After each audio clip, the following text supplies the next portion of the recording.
کہ بہت زیادہ لوگوں کے اندر ڈپریشن کی کیفیت آنے لگتی ہے کہ اتنے زیادہ اندھیرے ہونے لگتے ہیں. تو تصور کریں کہ یہ بادل چھائے ہوئے ہیں، ان کو چھائے ہوئے دن، ہفتے، مہینے، کتنی ہی مدت گزر چکی، روشنی نہیں ہے.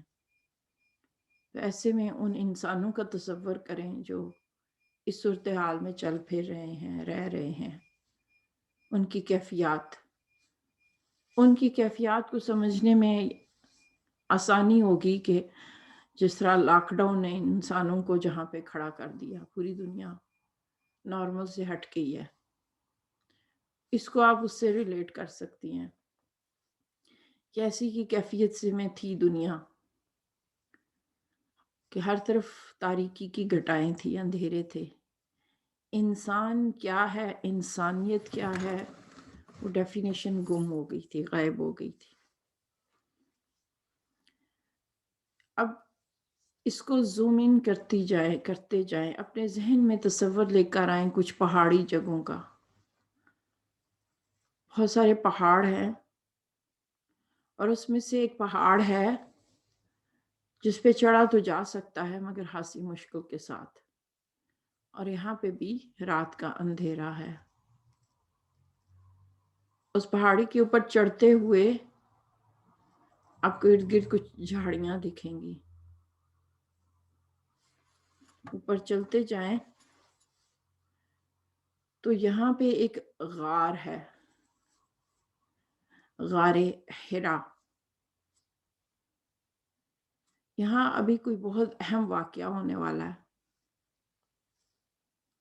ہم سب اس کی ایک حد تک جا سکتے ہیں، اس سے آگے جانے کی اجازت نہیں، لیکن ہم یہاں سے ہی اس منظر کو بآسانی دیکھ سکتے ہیں. تصور کریں ارد گرد کی تاریکی کا، باقی پہاڑ اور اوپر سے اندھیرا. ہمیں دیکھ کے شاید خوف محسوس ہو، اپنا آپ چھوٹا لگے، اور اتنے بڑے بڑے پہاڑ. آپ وہاں سے ہی محسوس کریں اس تاریکی اندھیروں کو اور ان کیفیات کو جو اس تاریکی کے نتیجے میں پیدا ہو سکتی ہیں. ایسے میں غار حرا کے اندر سے کچھ کسی کی موجودگی کا احساس ہو رہا ہے. کوئی ہے جس کو دنیا کی تاریکی اور یہ چھائے ہوئے بادل بہت زیادہ بودر کر رہے ہیں، اور وہ وہاں پہ غور و فکر میں مشغول ہیں. ممکن ہے وہ اپنے رب سے راز و نیاز کر رہے ہوں. ہم اس کو کسی شکل میں نہیں جانتے، لیکن شاید دعا کا کوئی انداز. یہ وہی غار ہے جہاں نبی صلی اللہ علیہ وسلم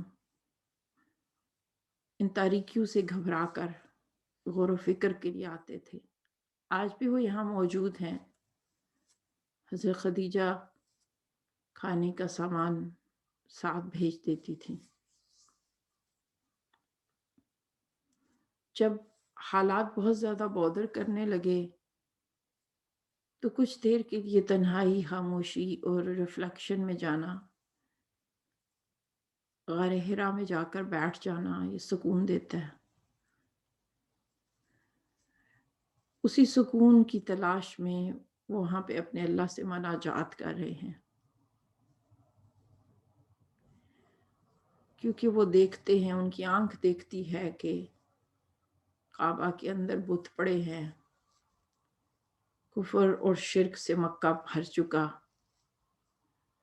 انسانوں کو تقسیم کر دیا گیا ہے ان کے رنگ ذات کی وجہ سے. کوئی غلام ہے تو کوئی آزاد. انسان سے ہر وقت لڑتا ہے.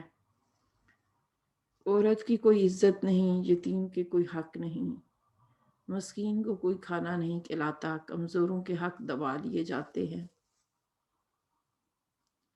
ہر طرف دھوکہ ہے، چوری کا بازار گرم ہے، طاقتور کا قانون چلتا ہے. یہ اندھیرے، یہ گھٹائیں، یہ تاریکیاں ان کے دل پر بوجھ بن کر ان کو پریشان کرتی ہیں،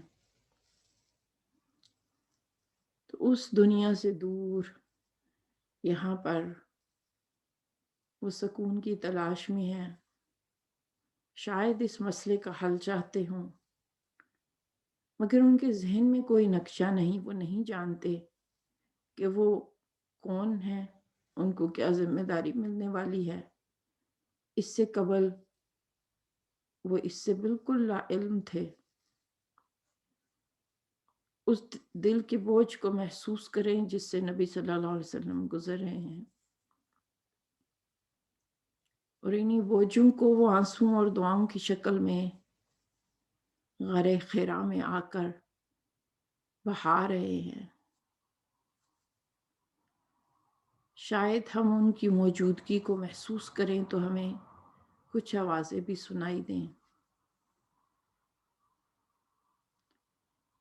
یہ تاریکیاں، یہ بوجھ اور غار حرا کی خاموشی اور سکون بہت ہی بہترین کمبینیشن ہے۔ نبی صلی اللہ علیہ وسلم اس غار میں کئی روز سے آ رہے ہیں، اور آج بھی اسی میں شدت ہے۔ وہ گھبرا کر پریشان ہو کر یہاں بیٹھے سوچ رہے ہیں کہ میں کیا کر سکتا ہوں ان حالات میں، کیا ہونا چاہیے، دنیا جہاں پہنچ چکی اس کا حل کیا ہے، اور آپ کے ذہن میں کوئی نقشہ، کوئی حل نہیں آ پا رہا۔ اب آپ الرٹ ہو جائیں، کیونکہ ایک بہت تیز روشنی کا جھماکہ اس غار حرا کے اندر پیش آیا ہے۔ اتنی تیز روشنی کہ ابھی جو ہم اندھیرے میں تھے، ہم تک بھی وہ روشنی پہنچنے لگی ہے، اور اس روشنی میں سکینت ہے، کیونکہ وہ چبھنے والی نہیں، وہ نور ہے۔ اب ہمیں اندر سے کچھ آوازیں سنائی دے رہی ہیں، تو آپ کا تجسس بڑھ جاتا ہے کہ یہ کون ہے، کہاں سے آوازیں آ رہی ہیں۔ تو آپ تھوڑی سی اور آگے آ جائیں،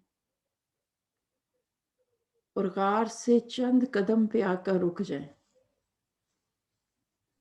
اب آپ کو سامنے دو افراد دکھ رہے ہیں۔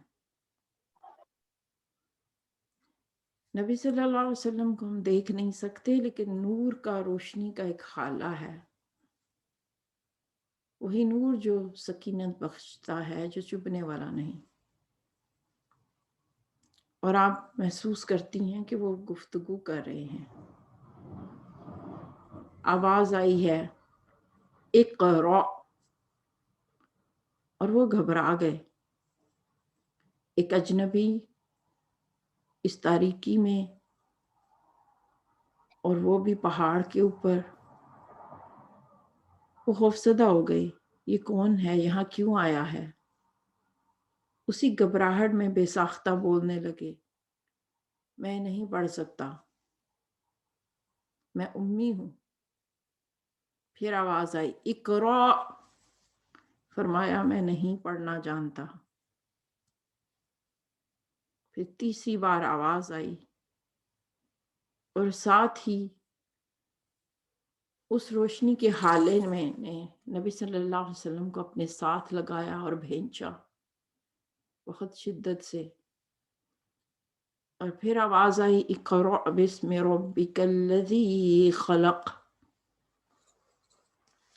اور پھر دیکھتے ہی دیکھتے نبی صلی اللہ علیہ وسلم کی زبان سے یہ کلمات جاری ہو گئے،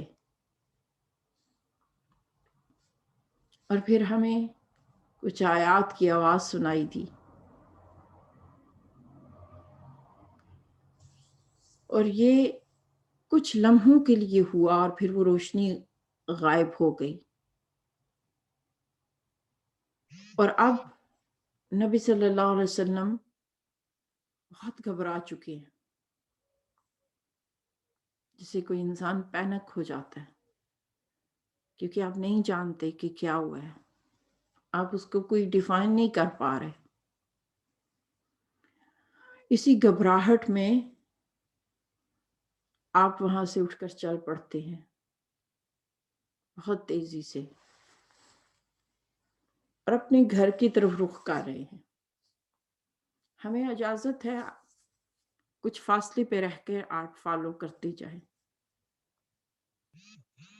نبی صلی اللہ علیہ وسلم کی اس پھولی ہوئی سانس کا تصور کریں،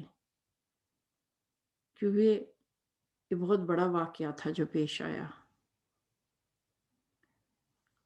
اور اب آپ اس بستی میں داخل ہو رہے ہیں. اس کے ایک چھوٹے سے گھر سے روشنی آ رہی ہے. نبی صلی اللہ علیہ وسلم وہاں داخل ہو جاتے ہیں اور اس گھبراہٹ سے ان کی آوازوں سے حضرت خدیجہ بھی جاگ جاتی ہیں.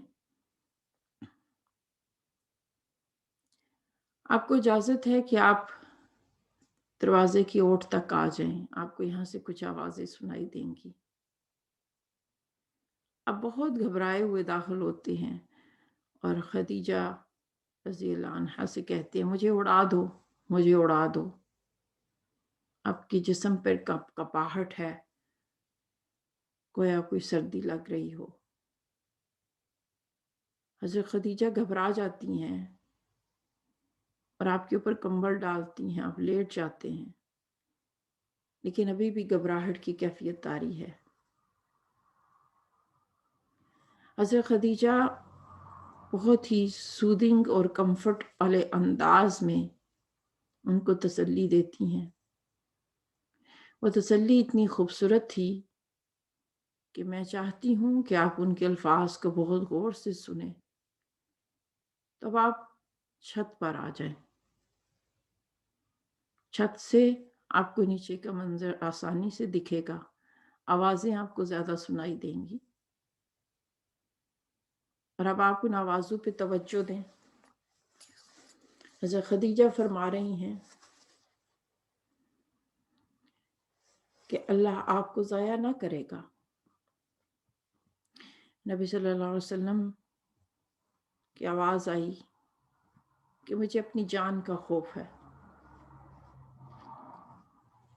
اور آپ کہنے لگی اللہ آپ کو ضائع نہیں کرے گا، وہ آپ کے ساتھ ہے. آپ دوسروں کے کام آتے ہیں، مہمان نواز ہیں، امین اور صادق ہیں،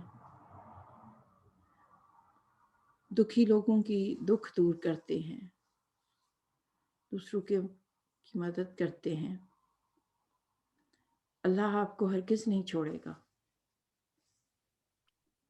کتنی خوبصورت انداز سے وہ تسلی دے رہی ہیں کہ ہمارے ذہن میں فلم چلنے لگتی ہے کہ بعض اوقات جب ہم کسی چیز کیفیت سے پینک ہوتے ہیں تو اس وقت ہمیں کچھ سلوشن، کوئی اور بات نہیں چاہیے ہوتی. صرف یہ چاہیے ہوتا ہے کہ اگلا فرد اتنا کہہ دے کہ اللہ کی مدد تمہارے ساتھ ہے اور تم اچھی ہو اور تم نے ہمیشہ اچھا ہی کیا ہے. کوئی یہ کہنے کی بجائے کہ شاید تم سے کوئی گناہ ہو گیا تو سزا ملی ہے، کوئی یہ کہے کہ نہیں تم نے صدقہ کیا ہے، تم نے مدد کی ہے دوسروں کی. ایسے وقت میں ایمپتھی اور تسلی کا اس سے اچھا انداز آپ نے نہیں دیکھا ہوگا. اور یہی انداز ہم ان لمحوں سے سیکھ کر ساتھ لے جائیں گے. کوئی پریشان ہو آپ سے رجوع کرے، ہمیشہ اس کی اچھائی بیان کرے اور اس کو تسلی دیں it's going to be okay. اس لمحے کو ابزارب کرتے ہوئے اب جو کچھ دیر پہلے تاریکیاں تھیں، گھٹائیں تھیں، اب آپ حیران ہو کر دیکھیں کہ وہ ساری گھٹائیں چھٹ رہی ہیں. دن شروع ہو چکا، روشنی طلوع ہو چکی. لوگ اس بستی سے باہر نکل آئے ہیں. وہ خوش بھی ہیں مگر حیران بھی کہ ایسا کیا ہوا کہ آج بادل نہیں، وہ تاریکی، وہ گھٹائیں ہٹ چکی، پوری دنیا پہ روشنی پھیل چکی. ان لمحوں کے بعد اب دنیا ویسی نہیں رہے گی جیسی پہلے تھی. ہر کوئی خوش ہے، ہر کوئی اس روشنی کو انجوائے کر رہا ہے، اگرچہ کہ لوگ نہیں جانتے کہ یہ روشنی کیوں آئی ہے ابھی کیا پیش آیا ہے، ابھی اس بستی کو بہت سارے مرحلوں سے گزرنا ہے، تب جا کر یہ اہل ہوگی اس روشنی پہ لبیک کہنے کی، لیکن اس سفر کی ابتدا ہو چکی۔ یہ روشنی بہرحال اس بستی پر آ چکی اور یہاں سے اٹھے گی اور اس کی لپیٹ میں پوری دنیا آئے گی، کیونکہ یہ قرآن کی روشنی ہے۔ قرآن سے پہلے کی دنیا اور قرآن کے بعد کی دنیا بدل چکی۔ یہ تاریخ کا وہ سب سے اہم لمحہ ہے جس کا آپ نے مشاہدہ کیا، آپ آبزرور بنے، کہ جس کے بعد دنیا کی تاریخ بدل جائے گی، فیصلے ہوں گے، اور اب ایک ہی اور فیصلہ ہوگا۔ کچھ اور واقعات پیش آئیں گے لیکن وہ اتنے بڑے نہیں ہوں گے جتنا بڑا یہ واقعہ، قرآن کے نزول کا واقعہ۔ کچھ اور واقعات ہوں گے، حضرت عیسیٰ کا آنا، دجال کا ظہور، پھر قیامت کا، مگر یہ واقعہ، اس جیسا واقعہ نہ پہلے پیش آیا نہ آئندہ آئے گا، کیونکہ قرآن صرف ایک ہی بار نازل ہوا ہے، قرآن ایک ہی ہے، یہ اللہ کا کلام ہے، فرشتوں کی حفاظت میں اترا ہے اور اس دنیا کی قسمت کا فیصلہ کر دیا گیا ہے۔ آسمانوں پہ پہرے لگا دیے گئے ہیں، بہت ساری پلاننگ، بہت ساری میٹنگز ہوئی ہیں اللہ تعالیٰ کے، جو آسمان پہ ہوتی ہیں، جو ہمارے غیب کے ایمان کا حصہ ہے۔ جیسی میٹنگ حضرت آدم کی پیدائش کے وقت ان کو زمین پر خلیفہ بناتے وقت اللہ تعالیٰ نے فرشتوں کے ساتھ کی، ایسے ہی بہت سارے فیصلے ہوئے ہیں جن سب کا تعلق قرآن سے ہے۔ فیصلہ کر دیا گیا ہے کہ یہ کلام ہدایت کا ذریعہ بنے گا، اللہ کا آخری وعدہ پورا ہو چکا، تمام انبیاء کی دعائیں بالخصوص حضرت ابراہیم کی پوری ہو چکی، اس دنیا کے لیے ایک روشنی، ایک نور ہے جس کو ہمیشہ کے لیے اتار دیا گیا۔ اس کلام کو کوئی ضائع نہیں کر سکتا، اس کی حفاظت آسمان پہ کی جا رہی ہے۔ بہت ہی محفوظ کلام جس کے ذریعے بھیجا گیا حضرت جبرائیل، بہت ہی امین حفاظت کرنے والے، ذی قوت عند ذی العرش العظیم، بہت ہی طاقت والے ہیں وہ۔ اس لیے ہم بہت ریلیکس ہیں، ہم بہت خوش ہیں کہ ہم نے ان لمحوں کو آبزرو کیا کہ جس میں اس دنیا کی قسمت بدلنے کا فیصلہ ہوا تھا۔ انسانوں کے لیے اتنا اچھا گفٹ آسمان سے اترا۔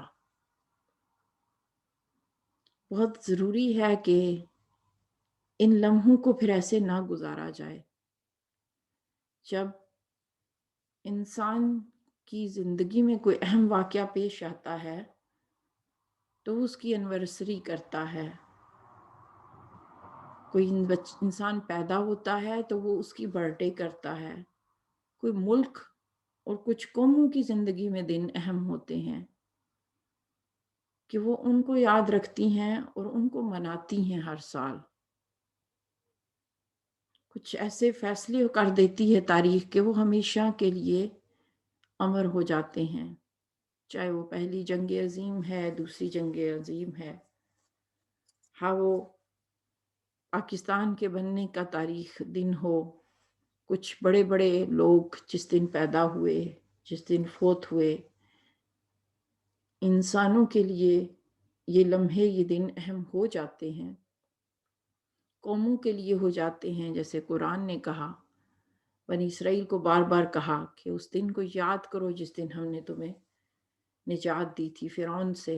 ان کے لیے وہ دن اہم بن گیا اور وہ اس کے لیے شکر کے طور پر روزہ رکھتے تھے۔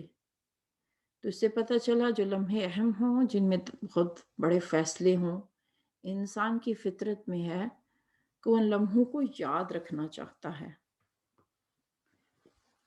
اب ہم جب ان لمحوں کی اہمیت کو سمجھ کے واپس چلنے لگتے ہیں تو ہمیں ایک سوال ہے جو ستاتا ہے کہ میں کیا کروں کہ میں سب کو بتا سکوں کہ میں نے کیا آبزرو کیا، کیا ہو کہ یہ لمحے ہمیشہ کے لیے پریزرو ہو جائیں، امر ہو جائیں۔ لیکن ہم کیسے ان لمحوں کو پریزرو کر سکتے ہیں؟ ان کو تو وہیں کرے گا جس نے اس کلام کو نازل کیا ہے، تو ہمیں پریشان ہونے کی کیا ضرورت؟ کیونکہ اس لمحے کو محفوظ کرنے کے لیے روزے فرض کر دیے گئے، رمضان کا مہینہ اتار دیا گیا کہ کہیں ایسا نہ ہو کہ دنیا اس تاریخ کو بھول جائے۔ تو رمضان کے ذریعے ہم ہمیشہ قرآن کی اس برتھ ڈے کو، ان لمحوں کو منایا کریں گے، شکر کی کیفیت کے ساتھ کہ یہی وہ مہینہ تھا جس میں یہ کلام اتارا گیا، یہ روشنی اتاری گئی، اور اس کے بعد کی دنیا بدل گئی، اور یہ روشنی آج بھی موجود ہے، دن بدن بڑھ رہی ہے، پھیل رہی ہے۔ اس کے اندر آج بھی وہی سکینت ہے، یا آج بھی سوالوں کے جواب دیتی ہے، یہ دلوں کو، زندگیوں کو بدل دیتی ہے۔ جو بھی اس سے رجوع کرے وہ خالی ہاتھ واپس نہیں آتا۔ اور اب آپ ان لمحوں میں آ جائیں، اور اس بات پہ ہم خوش ہیں کہ اگرچہ کہ اس قرآن کو یہاں آئے ہوئے مدت گزر چکی، ہم وہاں موجود نہ تھے جب یہ فیصلے ہوئے، لیکن چونکہ ان فیصلوں کے نتیجے میں جو کتاب آئی وہ ہمارے ہاتھوں میں موجود ہے، تو گویا ہم جب چاہیں سفر کا حصہ بن سکتے ہیں۔ قرآن تک رسائی، پہنچ ہر ایک کی ہے، اس پہ کسی کے کاپی رائٹ نہیں ہے۔ یہ انسانوں کے لیے کتاب آئی ہے، اس کا موضوع انسان ہے، مسلمان نہیں ہے، نہ ہی مسلمانوں کا اس پہ کاپی رائٹ ہے۔ اس پہ کوئی بھی غیر مسلم، ہندو، سکھ، عیسائی، کوئی بھی چاہے تو ہدایت لے سکتا ہے۔ اس روشنی کی خوشی کو محسوس کریں اور پھر تصور کریں کہ ہم دن جو ہم مناتے ہیں، جیسے باقی ہم دن قوموں کے یا زندگی کے مناتے ہیں، ایسے ہی ہم قرآن کے اس لمحوں کو منانے کے لیے اس ماہ میں داخل ہو رہے ہیں۔ یہ مہینہ اس لیے اہم ہو گیا کیونکہ اس میں قرآن نازل ہوا تھا۔ اس لیے جب بھی رمضان کے بارے میں کوئی ایک جملہ آپ کے ذہن میں آئے تو پہلا جملہ یہ ہونا چاہیے کہ رمضان اور قرآن goes together، اور رمضان دراصل قرآن کی سے رجوع کا مہینہ ہے، اور یہی وہ انداز ہے، یہی وہ پلاننگ ہے جس کے ساتھ ہم اس مہینے میں داخل ہوں گے۔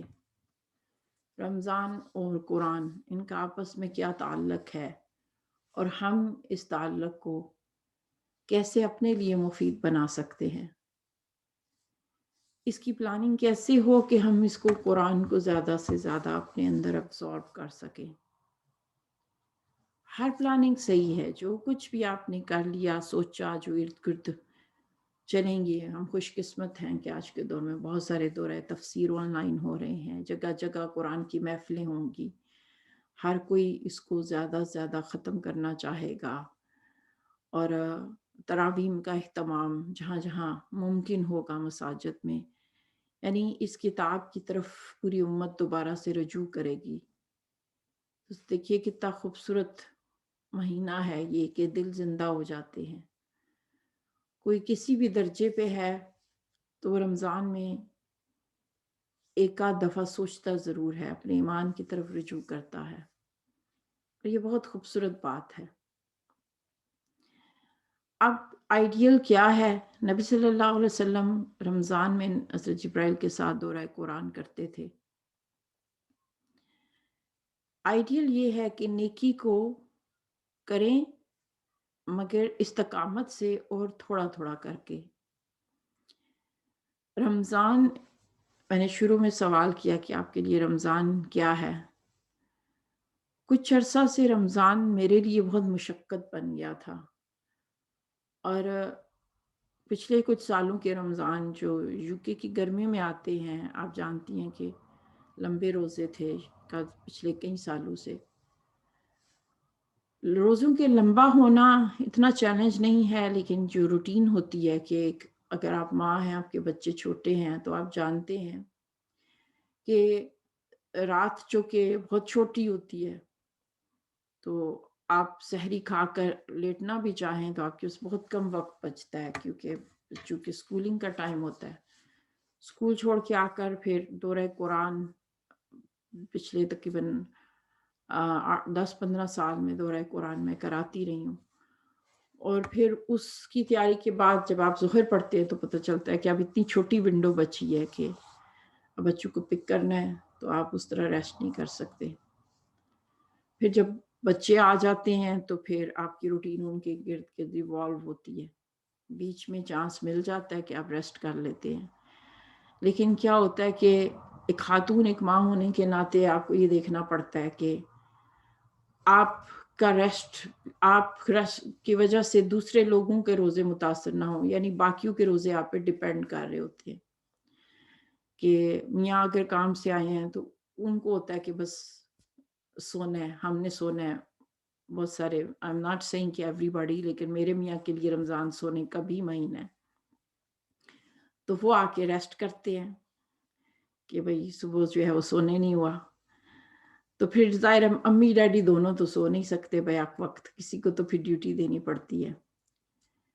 اور پھر یہاں تک کہ رات کی، یعنی آپ آرام تو کر لیتے ہیں لیکن یہ روٹین ٹف ہو جاتی تھی. ہوا یہ کہ اس روٹین کی وجہ سے، اور پھر ظاہر شام کو دورہ تفسیر کی تیاری، اور وہ میرے ذہن میں یہ مفہوم بیٹھ گیا کہ رمضان ایک مشقت کا مہینہ ہے. اور ظاہر نبی صلی اللہ علیہ وسلم بھی کمر کس لیتے تھے. وہ پارٹ ٹھیک ہے کہ اس میں آپ ایکسٹرا ایفرٹ ڈالیں، لیکن پھر مجھے خیال آیا کہ تھوڑی سی گڑبڑ ہو گئی ہے یہاں پہ، جس میں مجھے لگا کہ میرے سے کچھ غلطی ہوئی. کہتے ہیں نا when you change the way you look at things, the things you look at change. تو اب دیکھنے اور سوچنے کا انداز بدل دیتے ہیں تو چیزیں بھی بدلتی ہیں. جو کورونا میں رمضان آیا، مجھے یوں لگا کہ اللہ تعالیٰ نے اس مشقت کو ایزاف کرنے کے لیے، آپ سب ایگری کریں گے کہ بیسٹ رمضان تھا وہ، کہ رات کو آپ جتنا مرضی جاگ لیں، کیونکہ صبح اسکول کی روٹین نہیں تھی.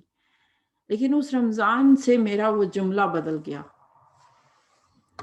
کہ رمضان اصل میں مشقت کا مہینہ اس طرح سے نہیں ہے. اور پھر مجھے پتہ چلا کہ اصل میں تو اللہ تعالیٰ نے خواتین کے لیے جو رمضان اور نیکیوں کی شکل رکھی ہے وہ تھوڑی سی ڈیفرنٹ ہے.